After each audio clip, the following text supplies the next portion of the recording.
राजस्थान के पश्चिमी हिस्से में बसे एक गुमनाम से गांव में पोता अपने दादा के संग आग सेक रहा था। तभी पोता दादाजी से एक बात पूछता है। दादाजी, गांव के लोग जिस छलावे के बारे में बात करते हैं वो क्या होता है? क्या वो भूत जैसा ही कुछ होता है? पोते की बात सुनकर दादाजी मुस्कुराते हुए बोले, नहीं बेटे, भूत और छलावा एक जैसे नहीं होते। दोनों की चाल और मंशा बिल्कुल अलग होती है। पोता जिज्ञासा से भर गया और बोला, तो फिर सही सही समझाइए ना, दोनों में फर्क क्या है?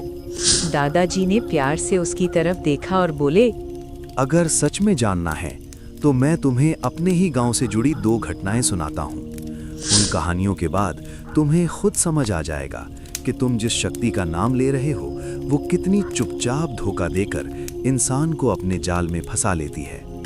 यह घटना हमारे ही गांव के पंडित जी से जुड़ी है, जिनका नाम सदाशिव शास्त्री था। आसपास के इलाकों में उनकी धार्मिक समझ और आचार विचार की बड़ी पहचान थी। इसी वजह से किसी भी शुभ कार्य, चाहे विवाह हो या कोई अनुष्ठान, लोग उन्हें ही पूजा संपन्न कराने के लिए आमंत्रित करते थे। गांव के भीतर उनका एक सादा सा मिट्टी का मकान था। उस घर के प्रवेश द्वार के पास ही पंडित जी ने श्रद्धा से एक छोटा सा पूजा स्थान बनवाया था, जहां उनकी पत्नी रोज विधि और नियम के साथ दीप जलाकर पूजा करती थी। प्रणाम पंडित जी। भगवान की कृपा से घर पर सत्यनारायण भगवान की एक छोटी सी कथा करवाने की मंशा थी, इसीलिए आपको निमंत्रण देने आ गया। यदि आप आकर पूजा संपन्न करा देते तो बहुत कृपा होती। जरूर यजमान, ये मेरा सौभाग्य है जो आप लोग मुझे ऐसे मांगलिक कार्यक्रमों के लिए आमंत्रित करते हैं। ऐसा करिए, आप घर चल के पूजा सामग्री का प्रबंध करिए, मैं तनिक भोजन करके आता हूँ। कई बार विवाह के कार्यक्रम देर रात तक खिंच जाया करते थे। उस समय गांवों में रात के लिए किसी तरह का सवारी साधन मिलना आसान नहीं होता था। इसी वजह से पंडित जी ने अपने आने जाने के लिए एक साधारण साइकिल रख ली थी और हर धार्मिक आयोजन में उसी के सहारे सफर किया करते थे। एक रात वो किसी विवाह संस्कार से लौट रहे थे। साइकिल के हैंडल पर टंगी थैलियों में मिठाइयाँ, फल, भोजन, वस्त्र और मिली हुई दक्षिणा रखी थी। रात गहराने लगी थी। घड़ी शायद 1:30 से 2 बजे का बीच का समय दिखा रही थी। सन्नाटे से भरे जंगल के कच्चे रास्ते पर वे अपनी साइकिल धीरे धीरे गांव की ओर बढ़ा रहे थे। तभी अचानक एक नन्हा सा बकरी का मेमना दौड़ता हुआ उनकी साइकिल के सामने आ गया। पंडित जी ने झट से ब्रेक दबा दिए। साइकिल वहीं रुक गई और मेमना बाल बाल बच गया। उन्होंने तुरंत नीचे उतर कर देखा। मेमना सुरक्षित था, उसे कहीं भी कोई चोट नहीं आई थी। मेमने को बिल्कुल सुरक्षित देखकर पंडित जी के मन का बोझ हल्का हुआ। उन्होंने राहत की एक गहरी सांस ली। लेकिन जब उन्होंने दोबारा उसकी ओर नजर डाली तो उन्हें कुछ अजीब सा लगा। वो मेमना डरा हुआ बिल्कुल नहीं था। वो शांत खड़ा लगातार पंडित जी को ही देख रहा था। पंडित जी की नजर जैसे ही उस मेमने पर टिकी, वो अनजाने ही उसकी ओर आकर्षित हो गए। मेमना एकदम चिट्टा साफ था, बेहद कोमल, मासूम और देखने में बड़ा ही प्यारा। ऐसा प्रतीत हो रहा था मानो कोई अनदेखी शक्ति पंडित जी को उसकी ओर खींच रही हो। धीरे धीरे उनके मन में उस मेमने को अपने साथ घर ले जाने का विचार जगह बनाने लगा। फिर देर किस बात की थी? जैसे ही पंडित जी उसे पकड़ने के लिए आगे बढ़े, मेमना भी खुद ही उनकी ओर आ गया। पंडित जी ने उसे आसानी से पकड़ लिया और अपने साइकिल के पीछे बांध दिया। इसके बाद वे जंगल का रास्ता पार करते हुए अपने गांव की ओर बढ़ चले। पंडित जी मन ही मन सोचने लगे, मिठाइयाँ, कपड़े, भोजन और अब ये नन्हा सा मेमना, घरवाली इसे देखते ही खुश हो जाएगी। इन्हीं ख्यालों में डूबे हुए पंडित जी जंगल का आधा रास्ता पार कर चुके थे। तभी कुछ दूरी आगे बढ़ते ही उन्हें अपनी साइकिल अजीब तरह से भारी लगने लगी। पैडल घुमाना मुश्किल होता जा रहा था, मानो कोई अदृश्य ताकत साइकिल को पीछे से खींच रही हो। आखिरकार परेशान होकर उन्होंने साइकिल के पीछे देखा। जिस जगह कुछ देर पहले एक कोमल चिट्टा मेमना बंधा था, अब वहां एक भूरे रंग का भारी भरकम भालू था। उसे देखते ही पंडित जी के होश उड़ गए। उनका शरीर जैसे सुन्न पड़ गया। उन्हें समझने में जरा भी देर नहीं लगी। ये कोई साधारण जीव नहीं था। ये वही शैतानी शक्ति थी जिसे लोग छलावा कहते हैं। और अब वे उसके खेल में फंस चुके थे। फिर भी पंडित जी ने अपने डर को काबू में रखा और साइकिल चलाते रहे, क्योंकि पंडित जी अच्छी तरह जानते थे कि अगर इस पल उन्होंने जरा सी भी घबराहट दिखाई तो छलावा तुरंत उन पर टूट पड़ेगा और फिर बच निकलने की कोई उम्मीद नहीं रह जाएगी। जैसे ही पंडित जी शांति बनाए हुए कुछ दूरी तय की, छलावे ने अपनी चाल चलनी शुरू कर दी। वो जल्दी से एक खूबसूरत औरत में बदल गया और पंडित जी को आवाज लगाना शुरू कर दिया। मेरे पाँव में बहुत दर्द है पंडित जी, एक कदम भी आगे बढ़ाना मुश्किल हो रहा है। थोड़ा साइकिल रोक के मेरी मदद कर दीजिए। पर पंडित जी बिल्कुल मौन रहे। वे जानते थे कि अगर उन्होंने छलावे की एक भी बात सुन ली या उसकी ओर ध्यान दिया तो मृत्यु उनसे बस एक सांस की दूरी पर होगी। छलावा बार बार अपना रूप बदलने लगा, कभी किसी बेबस आदमी के चेहरे में, कभी किसी विशाल जानवर की परछाई बनकर।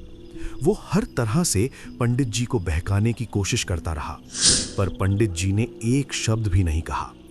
वे बस मन ही मन भगवान का नाम जपते हुए अपनी साइकिल आगे बढ़ाते रहे। धीरे धीरे पंडित जी उस डरावने जंगल को पार कर चुके थे और अब अपने गांव की सरहद पर पहुंच गए थे। लगातार तेज साइकिल चलाने से उनकी सांसें बुरी तरह उखड़ चुकी थी। सीना ऐसे धड़क रहा था मानो दिल अभी जोर से धक्का मारकर शरीर से बाहर निकल पड़ेगा। अब पंडित जी गांव के बिल्कुल मुहाने पर पहुंच चुके थे। उनका घर अब बस कुछ ही दूरी पर था। तभी छलावे ने एक बार फिर अपना भयानक रूप बदला और देखते ही देखते एक विशाल हाथी का आकार ले लिया। पंडित जी पूरी ताकत से साइकिल के पैडल घुमाए जा रहे थे, लेकिन मानो जमीन ने साइकिल को जकड़ लिया हो। वो 1 इंच भी आगे नहीं बढ़ रही थी। साइकिल के पीछे किसी विशाल जानवर की मौजूदगी का एहसास होते ही पंडित जी समझ गए कि अब रुकना मौत को बुलाने जैसा होगा। वे साइकिल छोड़कर पूरी ताकत से अपने घर की ओर दौड़ पड़े और उनके पीछे वो भयानक प्राणी भी तेज कदमों से पीछा करने लगा। पंडित जी ने आखिरी बची हुई ताकत समेटी और पूरी जान लगाकर दौड़ पड़े। किस्मत का साथ ऐसा रहा कि वे किसी तरह अपने घर की दहलीज तक पहुंचने में कामयाब हो गए। किसी तरह उन्होंने दरवाजा खोला और फिसलते कदमों के साथ घर के भीतर घुसने में सफल हो गए। घर में पहुंचकर पंडित जी बिस्तर पर बैठ गए और जोर जोर से सांसें लेने लगे। ये देख उनकी पत्नी घबरा उठी और घबराई हुई आवाज में पूछ बैठी, क्या बात है, आप इतनी तेज सांसें क्यों ले रहे हैं? सब ठीक तो है ना? लेकिन पंडित जी बिना एक शब्द बोले धीरे से खिड़की की तरफ बढ़े और बाहर झांक कर देखा तो वही छलावा अब काले हाथी का भयावह रूप धरे आंगन के बाहर खड़ा था। गुस्से में चिंघाड़ता और जमीन पर जोर जोर से सूंड पटक रहा था। वो प्राणी घर की ओर बढ़ने की कोशिश तो कर रहा था, लेकिन घर के बाहर बने मंदिर से निकली एक अदृश्य शक्ति उसका रास्ता रोक रही थी। कई बार झपटने के बाद भी जब वो आगे नहीं बढ़ सका तो आखिरकार हार मानकर वो छलावा वहां से पीछे हट गया और अंधेरे में कहीं गायब हो गया। छलावे के वहां से चले जाने के बाद पंडित जी की जान में जान आई। उन्होंने अपनी पत्नी को सारी बात बताई। भाग्यवान, मेरे मन में एक सवाल अभी भी गूंज रहा है। जब मैं साइकिल छोड़ के वहां से भागा और वो भयानक प्राणी मेरे पीछे दौड़ता हुआ मुझसे बस 2 हाथ की दूरी पर था, तब दरवाजा खुलवाने में भी मुझे कुछ पल लग गए थे। अगर वो जरा सा भी और आगे बढ़ जाता तो मेरी मृत्यु निश्चित थी, परंतु ऐसा नहीं हुआ। ये सब परमपिता परमेश्वर की कृपा है और आपके सुकर्मों का फल। इसीलिए वो छलावा आपका कुछ भी नहीं बिगाड़ पाया। हमें भगवान का बार बार धन्यवाद करना चाहिए। और उस शांत रात में दोनों ने मौन होकर दिल से परमेश्वर को धन्यवाद दिया, क्योंकि आज आस्था और विश्वास के दम पर पंडित जी ने छलावे के छल से विजय पाली थी। अच्छा, तो बात ये है दादाजी, छलावा सीधे किसी पर हमला नहीं करता, बल्कि अपनी मीठी बातों और चालाक हरकतों से उसे अपने जाल में फंसाता है। बिल्कुल सही समझे बेटा। छलावा ताकत से नहीं, इंसान की कमजोरियों से जीतता है।